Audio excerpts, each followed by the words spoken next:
Halo semuanya, perkenalkan saya Sinta, salah satu case koordinator di Wonderland Consulting Australia. Saya harap teman-teman semua yang menonton video ini dimanapun kalian berada senantiasa dalam keadaan sehat. Menerima keputusan penolakan dari aplikasi visa Australia pasti sangat menyedihkan.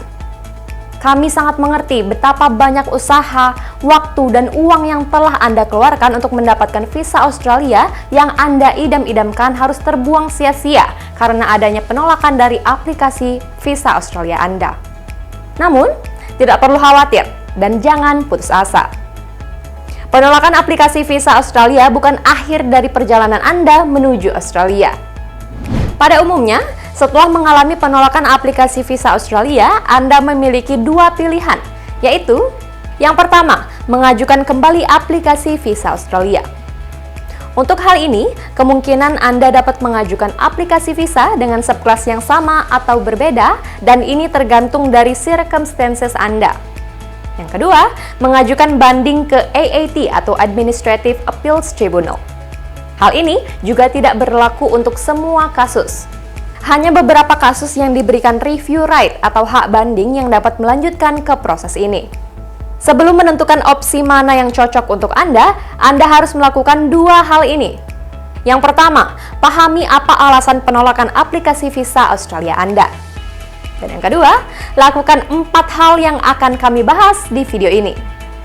Sebagai langkah awal, mari kita lihat dan pahami bersama alasan-alasan penolakan aplikasi visa Australia.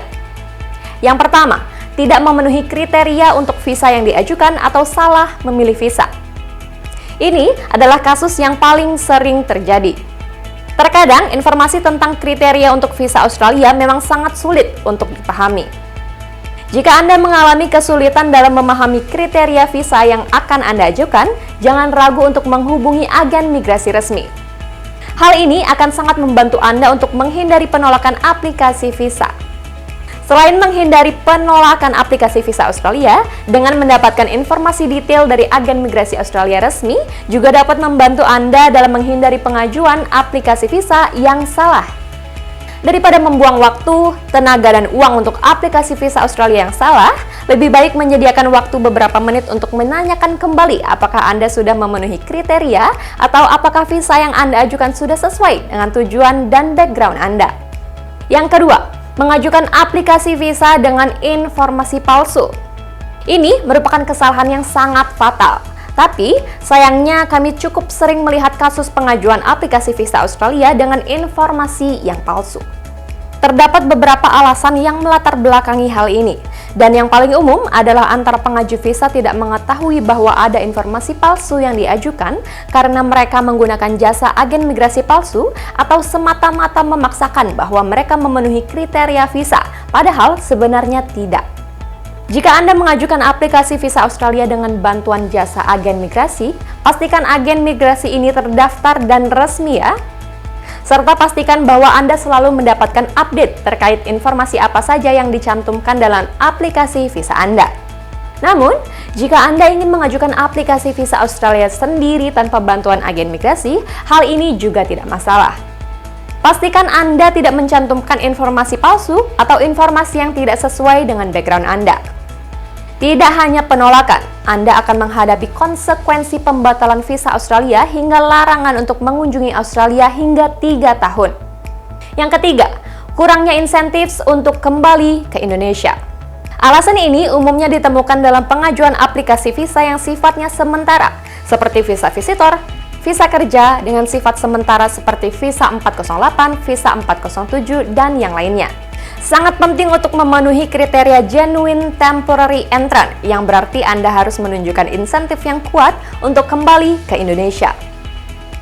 Insentif di sini adalah tanggung jawab Anda di Indonesia yang mengharuskan Anda untuk kembali ke Indonesia seperti pekerjaan, bisnis, aset, atau keluarga, dan yang lainnya. Yang keempat, gagal memenuhi deadline untuk mengumpulkan informasi atau dokumen tambahan. Dalam waktu tertentu, setelah aplikasi visa Australia Anda berhasil disubmit, pihak Departemen Dalam Negeri akan meminta Anda untuk mengumpulkan informasi atau dokumen tambahan, seperti mengumpulkan surat kepolisian atau menjalankan tes kesehatan. Akan ada deadline untuk melengkapi semua ini, dan jika Anda gagal dalam memenuhi semua permintaan dokumen atau informasi tambahan, maka aplikasi visa Anda akan ditolak. Selain dari 4 alasan ini, ada banyak alasan lain yang dapat membuat aplikasi visa Australia Anda ditolak. Seperti yang pertama, tidak memenuhi kriteria kesehatan.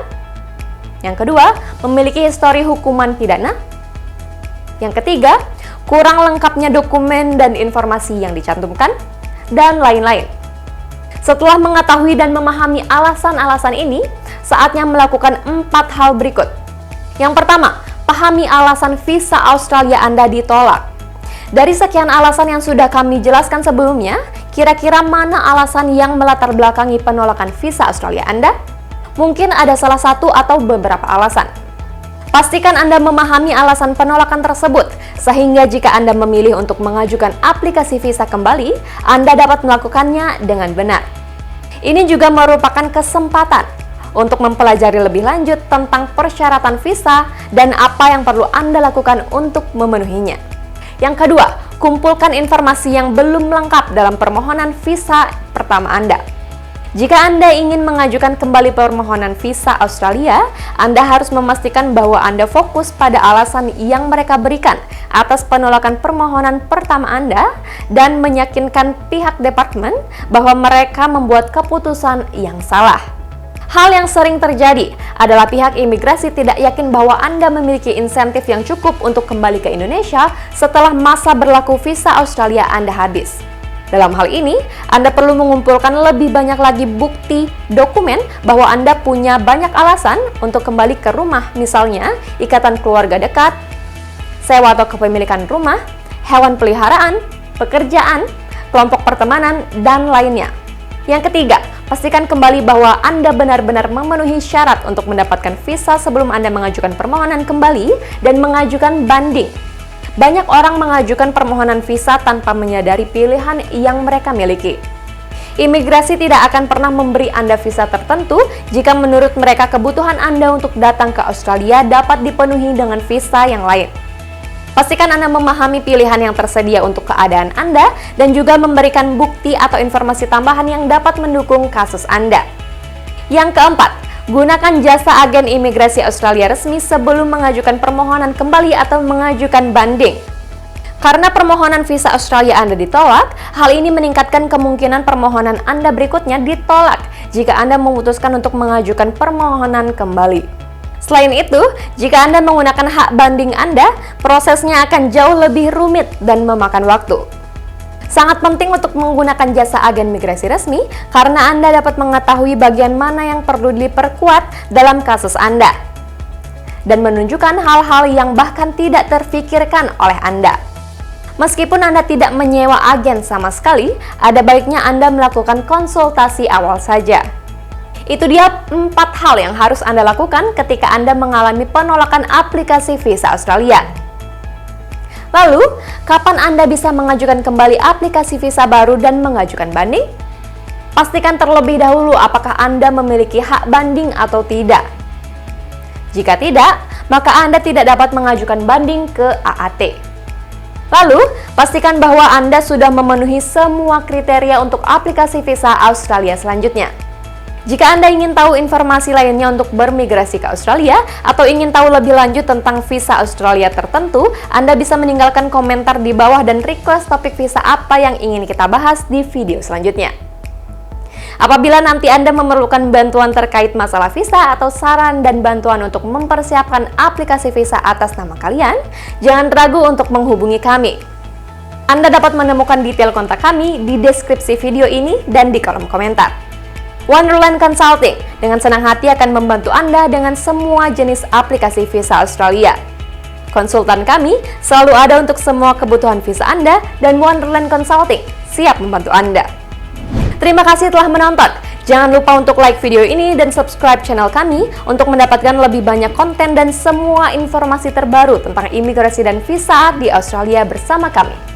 Saya Sinta dari Wonderland Consulting. Sampai jumpa di lain kesempatan. Bye-bye.